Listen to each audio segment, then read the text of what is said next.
Hi goodies! ఈరోజు baby ఫుడ్స్‌లో రాగి అంబలి prepare చేస్తున్నాను. రాగి పౌడర్ అన్నది నేను బయట నుంచి తీసుకొని, అది కూడా నేను ఇంట్లో మొలకలెత్తిన రాగిలతో తయారు చేస్తాను పౌడర్ అన్నది. ఏం లేదు 8 అవర్స్ రాగిలను నానబెట్టేసుకొని, ఆ తర్వాత వాష్ చేసుకొని చక్కగా వాష్ చేసుకొని మూట కట్టేసి 3 డేస్ మనం అలాగా ఓ మూల పెట్టేసామంటే మొలకలొచ్చేస్తాయి. ఎండబెట్టేసుకున్న తర్వాత దాన్ని మిల్లాడిచ్చేసుకుంటే పౌడర్ అన్నది ప్రిపేర్ అయిపోతది. 2 స్పూన్స్ పౌడర్‌లో 1 ½ గ్లాస్ వాటర్ ఏసి బాగా మిక్స్ చేయండి.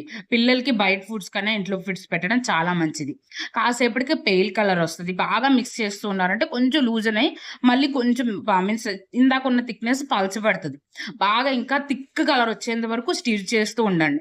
ఆ తర్వాత మీరు తీసేసి పక్కన పెట్టేసుకోవచ్చు. 5 మినిట్స్ తర్వాత కొంచెం వాటర్ ఏసి పల్చగా చేసుకొని పిల్లలకి బయట బేబీ ఫుడ్ ప్రొడక్ట్స్‌లో ఏమేం కలుపుతున్నారో కెమికల్స్ మనకు తెలీదు కదా! మన చేత్తో మనం కొంచెం టైమ్ స్పెండ్ చేస్తే చాలు పిల్లలకి ఫుడ్ కమ్మగా పెట్టొచ్చు. ఇలాంటి వీడియోస్ కోసం